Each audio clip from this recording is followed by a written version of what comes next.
اور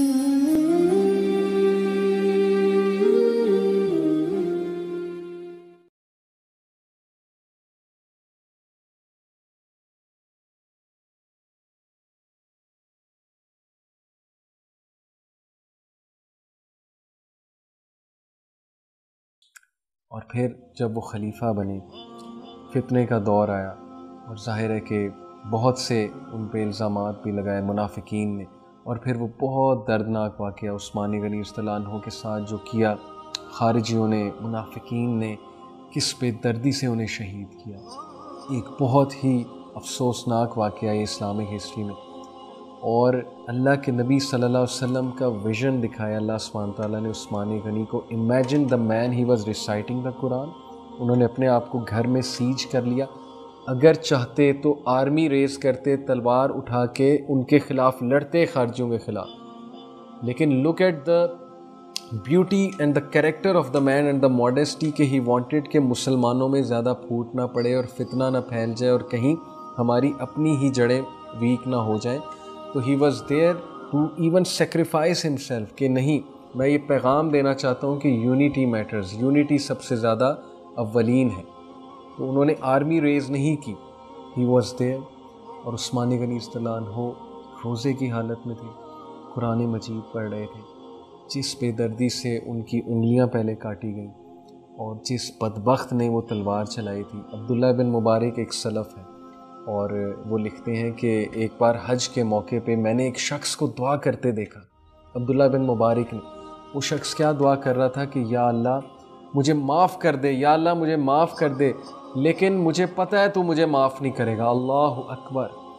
عبداللہ بن مبارک کہتے ہیں کہ I was shocked کہ what kind of a dua is this? People pray to Allah, people ask forgiveness from Allah, but this man is saying کہ یا اللہ you are not going to forgive me. So he went to him, he said کہ اے شخص تو یہ دعا کیوں کر رہا ہے حج کے موقع پہ وہ بھی؟ تو he cried, he said کہ because I am that wretched person جس نے حضرت عثمان غنی پہ وار کیا تھا۔ اللہ۔ اور عبداللہ بن مبارک نے کہا کہ دور ہو جا میری نظروں سے، ویرلی تو دنیا کا بدبخت ترین انسان، عثمان پہ تلوار چلائی تھی تو۔ بہرحال عثمان غنی رضی اللہ عنہ، the moment he died, moments before his death, he was shown the vision of Rasulullah sallallahu alaihi wasallam, and Rasulullah sallallahu alaihi wasallam he gave him the great news کہ عثمان آپ روزہ میرے ساتھ، ابو بکر کے ساتھ، عمر کے ساتھ جنت الفردوس میں کھولیں، آپ افطاری ہمارے ساتھ کریں۔ So this is the blessing Allah subhanahu wa ta'ala actually showed him moments before his death, which actually calmed him down and which actually should have given him lots of sakina. So to wind it up, my dear brothers and sisters, what does his seerah teach us? Are we following Usman Ghani radhiyallahu anhu in terms of character and modesty? ہمارے ہاں کیا ہوتا ہے، ہم جب social media کا استعمال کرتے ہیں ہم یہ سوچتے ہیں کہ ہم کس طرح کی ڈی پی لگا رہے ہیں، ہم کس طرح کی ڈریسنگ کر رہے ہیں۔ خصوصاً میری بہنوں سے آج یہ بات ہے، اللہ تعالیٰ نے ہمیں مسلمان بنایا، مسلمان کا ایک اٹائر ڈیفائنڈ ہے، لڑکوں کا بھی لڑکیوں کا بھی۔ So are we actually being modest? Are we actually being on فطرہ؟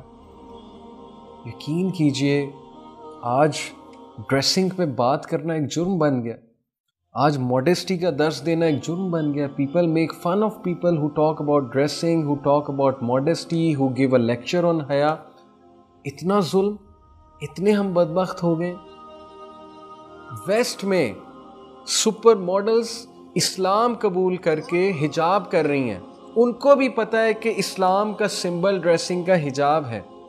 Waste میں جتنی مسلمان عورتیں ہیں وہ حجاب کرتی ہیں، سر پہ سکارف لیتی ہیں، انہیں بھی پتہ ہے کہ یہ اسلام کی ڈریس کوڈ یہ ہے عورت کا۔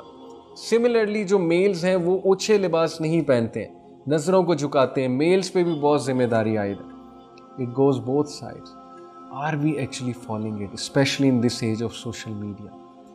Next time you put on a DP, keep this in mind کہ you have to take care کہ modest picture ہو، یا پہلی تو بات سسٹرز اگر ہیں تو پکچر میرے نزدیک تو لگانی ہی نہیں چاہیے، بردرز کی جہاں تک بات ہے تو پھر اس میں بھی ماڈسٹی کا ایلیمنٹ ہونا چاہیے۔ دوسری بات، کیا ہم اس حد تک حیا والے ہیں کہ ہم کسی کا دل دکھانے سے پہلے حیا کرتے ہیں، یا یہ حیا کرتے ہیں کہ اللہ دیکھ رہا ہے۔ حیا چھوٹی چھوٹی چیزوں میں۔ کیا ہم گھر میں جب پانی پیتے ہیں گلاس سے تو ہم میں اتنی حیا ہے کہ اس گلاس کو دھو کر رکھ دیں، ہمارا جھوٹا گلاس کوئی نہ پیے؟ کیا ہم میں اتنی حیا ہے کہ کسی پبلک واش روم میں ہم جا رہے ہیں تو وہاں کوئی ظاہر ہے اتنا زیادہ گند نہ مچائیں اور واش روم کو صاف کر کے نکلیں؟ یہ بھی حیا میں آتا ہے۔ کیا ہم میں اتنی حیا ہے کہ ہم مسجد میں انٹر ہوں تو کسی کے جوتے پہ اپنا جوتا نہ رکھیں، اس کی پالش نہ خراب ہو جائے، اس کا جوتا نیا خراب نہ ہو جائے، اس کے جوتے کو کچلتے ہوئے باہر نہ نکلیں؟ کیا ہم میں اتنی حیا ہے؟ So my dear brothers and sisters, حیا۔ Number 2 benevolence. Number 3 generosity. Take these from Usman Ghani radhiyallahu anhu, and his love for Rasulullah sallallahu alaihi wasallam. Take this from him.